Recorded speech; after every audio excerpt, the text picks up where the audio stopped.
Magandang araw ulit mga ginawa at binibini. So, ngayon, bumalik ako may Hansel at Yakult dahil nagugutom na ako. Ayan.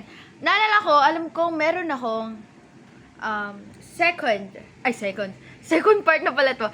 Meron akong awkward, funny moments sa dorm.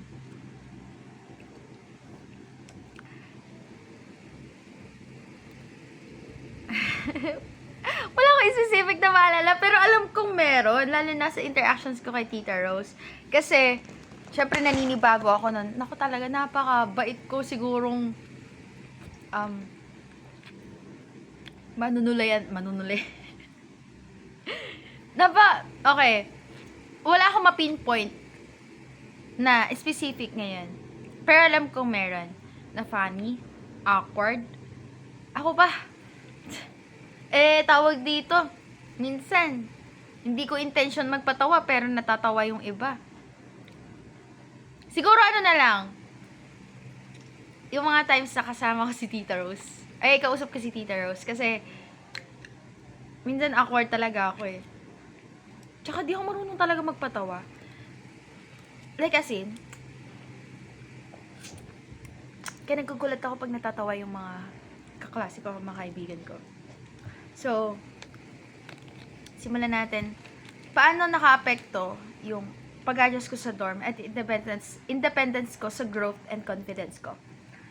Malalim na tanong to at yung mga gantong tanong ang gusto kong natatanggap. Lalo na gusto ko rin na-share.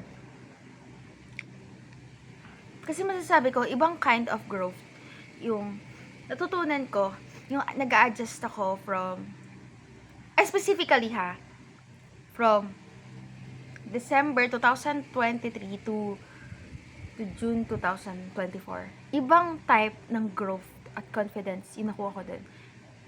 At sige, isama na natin yung July 2024 hanggang July 2024 kasi mas natutunan ko kung gaano ka-importante ang pagiging iglesia ni Kristo ko at lalong-lalo na mahalin mo yung sarili mo at mag-focus ka muna sa sarili mo. Hindi ako komportable na sabihin dito yun, kung ano yun. Kaya, hindi ko na lang sasabihin dito. Tapos, ibang kind of growth yun. Like, yun yung naging foundation ko para magpatuloy dito sa first year. So, sige, naka-apekto siya sa growth and confidence ko in a way na napagtatanto ko kung gaano ka-importante yung pera tsaka yung paghihirap ng parents mo. I mean, nare-realize ko naman na noon, mas naging malalim lang yung pagkakaintindi ko dito at kung gaano ko pinapahalagahan yung parents ko. Oo, kasi meron akong challenging part dyan na pagsubok para sa akin. Tapos, alam ko ilang beses na nangyari yun. So,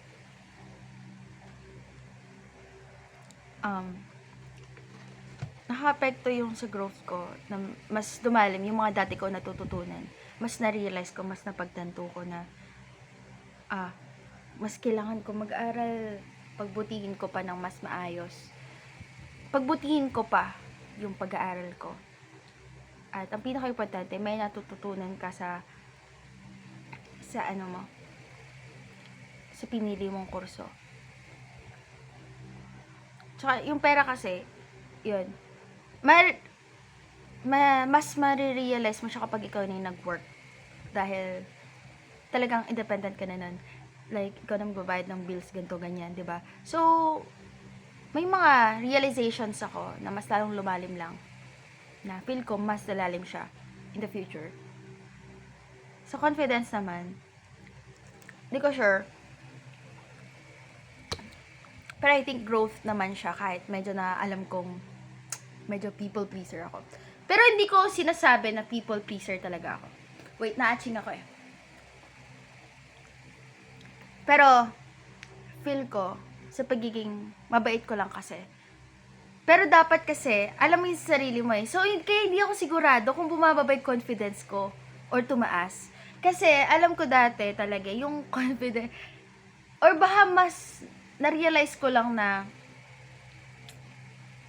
kaya kong maunawaan yung taong yan kung bakit ganito siya mag-act, bakit ganito yung sinasabi niya. Siguro ganun. Though may mga times kasi na alam kong hindi ako comfortable, pero okay lang sa akin kasi nga naiintindihan ko yung person. Parang ganun. So, at hindi ako humingi ng tulong sa iba. Ayun, kasi ayokong maging burden sa iba. Kaya nga, umaako ako ng mga responsibilities. Gusto ko ako yung, ako. Para hindi ko, para maabala ako at di ko maisip na nag-iisa ako doon. Diba? So, kaya hindi ko masabi kung paano sasabihin yung confidence level ko ba ay bumaba o tumaas. Pero I think, tumaas pa din. Tingnan natin sa positive. Bakit? Kasi, syempre, yung confidence, hindi lang siya sarili mo lang nakafocus. So, tumaas siya kasi nagkaroon akong more self-awareness. At awareness din sa mga tao. Ngayon naman na na-realize ko na medyo people pleaser ako. De joke lang. Na kailangan ko pa rin mag-set ng boundaries sa lahat ng mga taong nakakasalamuha ako. Yun na yun. Panalo na ako doon. 'Di ba?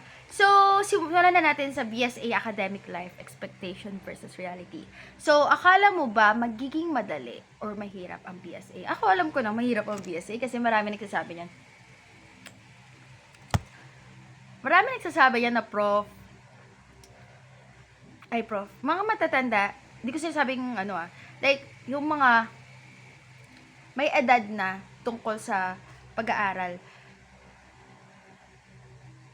Alam ko na in the first place, mahirap ang BSA. Kaya nga, ang nagpapahirap sa atin, yun yung mas nagpapaturo sa atin na sige tayo at magtiis. Kasi meron pa rin tayong matututunan dyan. Marami tayong matututunan kapag nahihirapan tayo. Totoo yan. Kaya kaya ako sinasabi, kaya nagiging maingat ako sa pagsasalita ko noon. Pero ganito talaga ako. Ganito sabihin ko. Sa mga nagsasabi, na dyan sa bakit mo ba pinapahirapan yung sarili mo kapag mas pinili ko yung path na mahirapan ako? Bakit lagi na lang ba tayong comfort? Ganun. So, ganyan ako magsalita. So, sasabihin ko, bakit lagi na lang ba tayong comfort? Lagi na lang ba pipili natin yung mas madali? Bakit hindi mo subukan na matutunan na piliin mo yung mahirap para mas matuto ka sa buhay? Yan. Parang ganyan. Pero, ayokong harsh magsalita. Kasi, alam ko nga, yung ibang mga tao, meron silang pinagdadaanan. At, kung bakit yun yung basta ayoko nakikipag-away, yun lang yun. Gusto ko ng peace sa mga tao. Kasi sa tingin ko, though napagdaanan ko rin naman this school year, gusto ko, kung meron man misunderstanding or miscommunication, gusto ko, nasusolve siya. Ayoko nang walang peace sa tao. Kasi, ayoko talaga ng away. Basta, ayoko ng away. Kaya, iniingatan ko talaga kung paano ako makapag-interact sa iba. Kasi alam ko yung feeling na naramdaman ko na yun, yung feeling na parang awkward sa person. Umuulan. Oh no. Hindi nyo maririnig yung sinasabi ko. So, stop muna natin to, no? So, see you later. Okay, so nakakagulat. Parang dilian lang yung ulan. Grabe. So, may 9 minutes tayo kanina.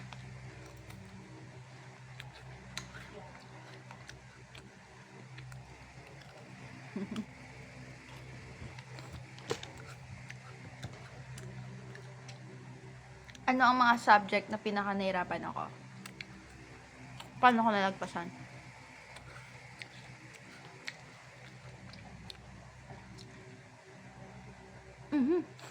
Grabe, wala kang panyo. So, STEM graduate ako. Hindi ako ABM. Naalala ko, no orientation, lumapit ako sa second year. Nagtanong ako, STEM din kasi siya. So, paano niya nalagpasan?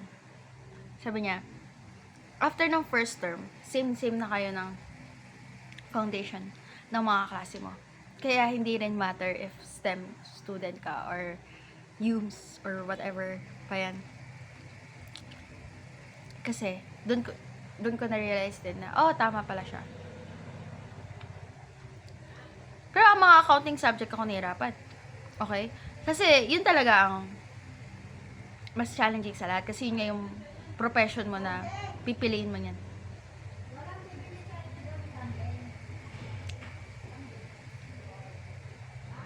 If we're going to be specific, paano ko nalagpasan? Syempre, kailangan mo mag-build ng study habits, yung discipline, hindi lang puro motivation. And syempre, sa tulong din ng mga taong at mga kaibigan ko na nakapaligid sa akin. So, I'm grateful for the circle of friends na nabuo ko ngayon. Kahit I was hoping for something more. Or I was expecting na I have this kind of circle of friends. So, ibang ano na yun, topic na yun. And kung maging specific din ako, hindi naging madali. Well, alam ko naman para sa ating lahat, hindi naman madali. Lalo na yung pag-aaral din. Gusto ko maging honest dito kaso ayoko kasing makaalam lahat na nanonood, lalo na medyo aware ako. Bakit parang medyo tumataas yung views. So, okay, ang assuming ko kung mataas yung views nito ngayon. So, wala lang. Gusto ko lang maging careful, pero hindi man ako masaya sa mga nakukuha kong grade. Dahil may expectation ako sa sarili ko nun. Masyadong hard sa sarili ko. Pero, na-realize ko,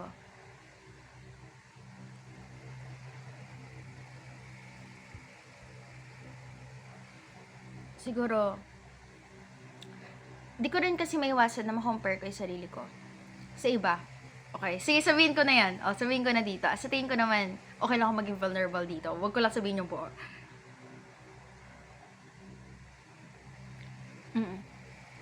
So, like, di ko sure kung inggit ba or envy. Pero, nalagpasan ko na to ngayon. Malalaman nyo kung bakit ko pa rin kunikwento. Ayoko lang nagkukwento tapos para lang malaman yung tungkol sa buhay ko. Syempre, gusto ko may matutunan kayo. So, hindi ko maiwasan na i-compare sarili ko sa iba. Bakit sila kaya nilang kunin yung gantong grade, ako hindi? Diba, sabi nga nila, kung kaya nila, kaya mo rin.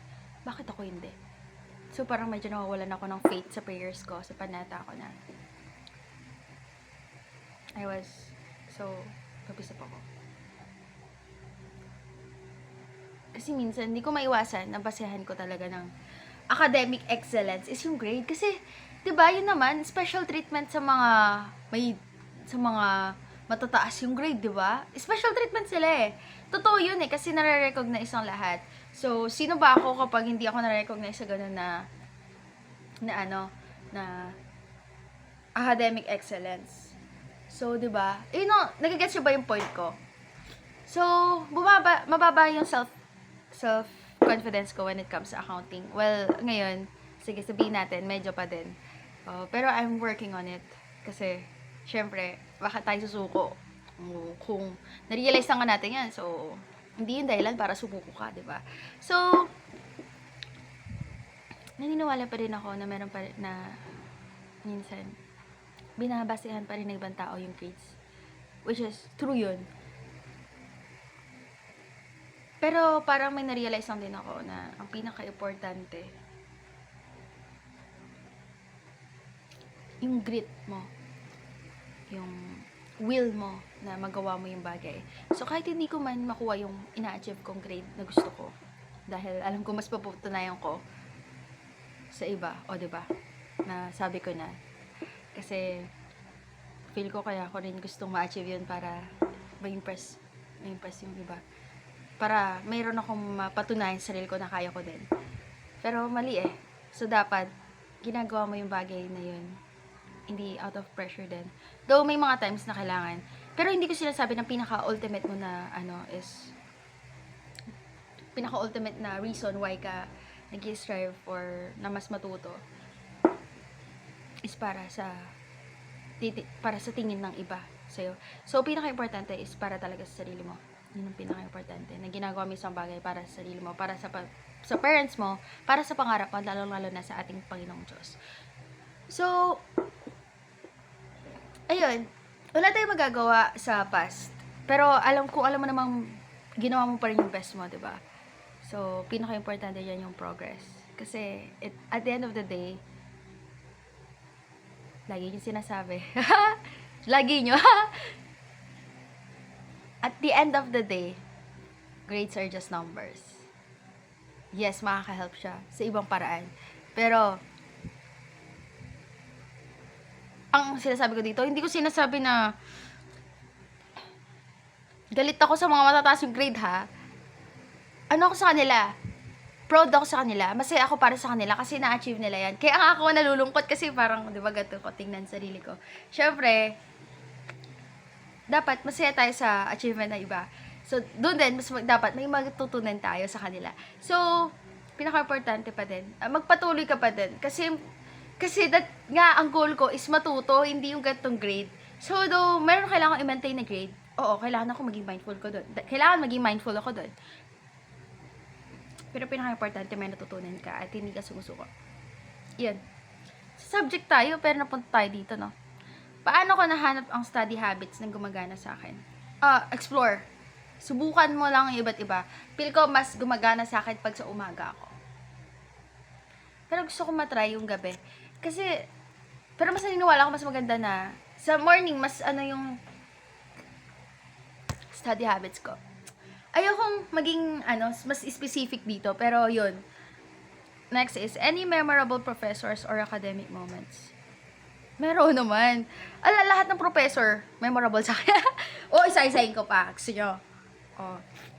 Sige, gusto mo, binibining Jess, ha? So, first term, Sir JT. Ma'am Joyce.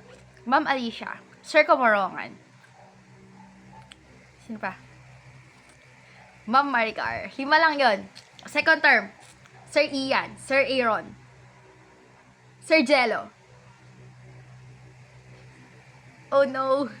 Ano ba yung ko dun? Mga subject ko. Wait. Sir Ian, Sir Jello, Sir Aaron, Percom, Sir Red, and nakalimutan ko yung una naming prof. May una kaming prof sa Percom eh. Wait. Let me check quick. Pero, sige. Ay, ayaw mabuksan. Wala akong wifi dito. Oh, no. Wait. Sige, third term, pinakanala ko si Ma'am Sheena, si Ma'am CM, Ma'am Cynthia May, si Sir Aaron, si Sir Alfonso, Sir John Edward Alfonso. Ano ba? 4 lang ata. Tama ba? 4. NSTP 2, Count Intact 2, MMW, RPH. Mayroon pa ba akong nakakalimutan? Grabe. Ako ba yung makakalimutin? Yun. Dito, makita natin. Tama. Si Sir Jello, si Sir Red, or yung una naming prof, na nakalimutan ko yung name. Pero may picture kami nun eh. Ala. Oh no! Ayoko. Hindi ko matanggap na nakalimutan ko. Dahil hindi ko may picture dito. So, NSTP 1. Sino? Prof namin sa NSTP 1. Si Sir Dabo. Oh no. Munting ko na makalimutan. Tapos, Sir Ian, tapos si Sir Aaron. 6 actually, nakalimutan ko isa.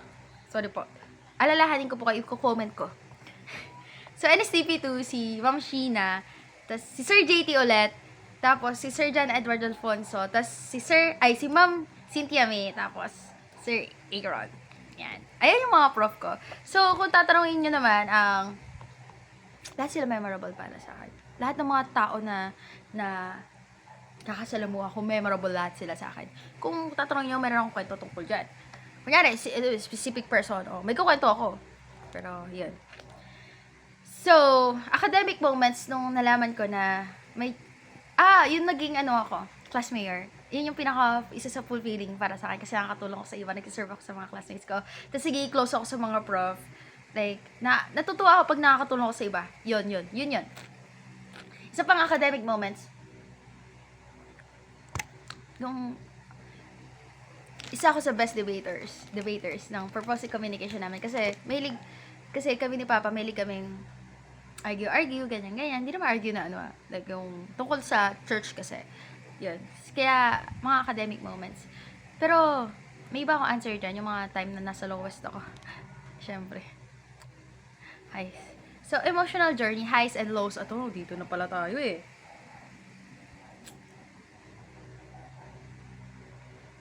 Part 3. No, part 3 tayo, part 3. Sinasabi ko na part 3 talaga eh. Wow. Ang dami ko palang sinasabi. Ang daldal ko talaga. Huwag mo sabihin 4 parts to, Jess, ha? O sige, tuloy na natin. Part 3 tayo.